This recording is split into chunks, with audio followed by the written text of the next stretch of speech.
ಇದೀಗ ನಮ್ಮ ಜೊತೆ ಮಾತನಾಡೋದಕ್ಕೆ ಮಾಜಿ ಶಾಸಕ ಪಿ ರಾಜು ಅವರು ಇದ್ರೆ ಮಾತಾಡ್ತೀನಿ ಸರ್. ಇವತ್ತು ಯಾವ ರೀತಿಯಾಗಿ ಪ್ರತಿಭಟನೆಯನ್ನ ಹಿಂಪಡೆದ್ರಿ ಅಂತ? ಇವತ್ತು ಮಾನ್ಯ ಸಚಿವರು ನಮ್ಮ ಮನವಿಯನ್ನ ಸ್ವೀಕಾರ ಮಾಡಿದ್ದಾರೆ.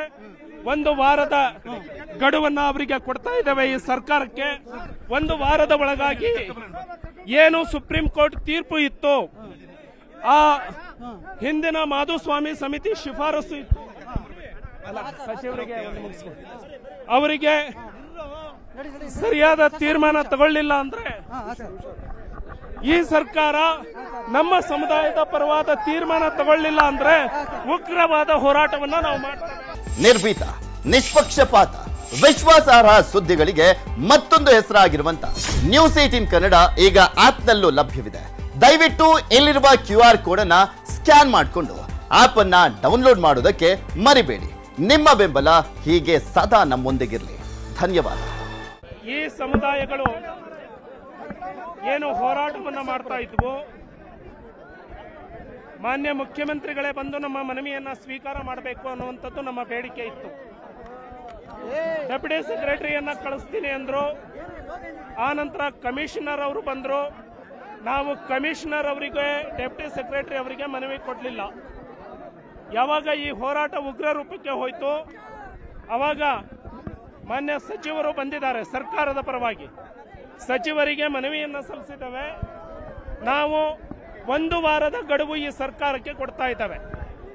ಇದೇನು ಈ ಸರ್ಕಾರದ ಅವೈಜ್ಞಾನಿಕ, ಅಸಂವಿಧಾನಿಕ ತೀರ್ಮಾನ ಆಗಿದೆ.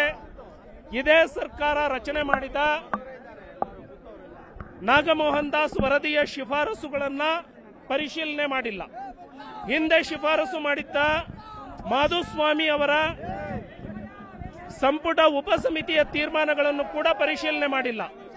ಸುಪ್ರೀಂ ಕೋರ್ಟ್ ಯಾವ ಗೈಡ್ಲೈನ್ಸ್ ಕೊಟ್ಟಿದೆ ಅದನ್ನು ಕೂಡ ಇವರು ಪರಿಶೀಲನೆ ಮಾಡಿಲ್ಲ, ಅದನ್ನು ಪರಿಗಣನೆಗೆ ತಗೊಂಡಿಲ್ಲ. ಹಾಗಾಗಿ 1 ವಾರದ ಒಳಗೆ ಈ ಸರ್ಕಾರ ತಾನು ಮಾಡಿರುವ ತಪ್ಪು ಒಟ್ಟಾರೆ ಎಲ್ಲಾ ಸಮುದಾಯಗಳು, ಎಡ, ಬಲ, ಬಂಜಾರ, ಬೋವಿ, ಕೊರಚ, ಕೊರಮ ಮತ್ತೆ ಅಲುಮಾರಿ, ಯಾಕೆಂದ್ರೆ ಆದಿ ದ್ರಾವಿಡ, ಆದಿ ಕರ್ನಾಟಕ, ಆದಿ ಆಂಧ್ರ ಅನ್ನೋ ಗೊಂದಲವನ್ನ ಹಾಗೆ ಉಳಿಸಿದ್ದಾರೆ. ಹಾಗಾಗಿ 101 ಜಾತಿಗಳಿಗೂ ನ್ಯಾಯ ಸಿಕ್ಕಿಲ್ಲ ಈ ಸರ್ಕಾರದ ತೀರ್ಮಾನದಿಂದ. ತಕ್ಷಣಕ್ಕೆ ಅದನ್ನ ಪರಿಶೀಲನೆ ಮಾಡಬೇಕು ಅಂತ ಹೇಳಿ 1 ವಾರದ ಗಡುವು ಕೊಟ್ಟಿದ್ದಾವೆ.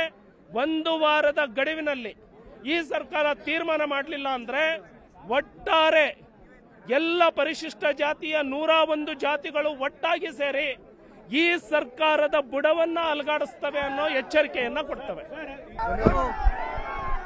ಇದಿಷ್ಟು ಏನೋ ಪಿ ರಾಜು ಅವರ ಸ್ಪಷ್ಟ ನುಡಿಗಳು. ಕ್ಯಾಮರಾಮನ್ ನೂರ್ ಅಹಮದ್ ಜೊತೆ ಹೆಬ್ಬಾಕ ತಿಮ್ಮೇಗೌಡ, ನ್ಯೂಸ್ 18 ಕನ್ನಡ, ಬೆಂಗಳೂರು. ನಿರ್ಭೀತ, ನಿಷ್ಪಕ್ಷಪಾತ, ವಿಶ್ವಾಸಾರ್ಹ ಸುದ್ದಿಗಳಿಗೆ ಮತ್ತೊಂದು ಹೆಸರಾಗಿರೋ ನ್ಯೂಸ್ 18 ಕನ್ನಡ ಈಗ ಆಪ್ನಲ್ಲೂ ಲಭ್ಯ ಇದೆ. ದಯವಿಟ್ಟು ಇಲ್ಲಿರೋ QR ಕೋಡ್ ಅನ್ನ ಸ್ಕ್ಯಾನ್ ಮಾಡಿಕೊಂಡು ಆಪ್ ಡೌನ್ಲೋಡ್ ಮಾಡೋದಕ್ಕೆ ಮರಿಬೇಡಿ. ನಿಮ್ಮ ಬೆಂಬಲ ಹೀಗೆ ಸದಾ ನಮ್ಮೊಂದಿಗಿರಲಿ. ಧನ್ಯವಾದ.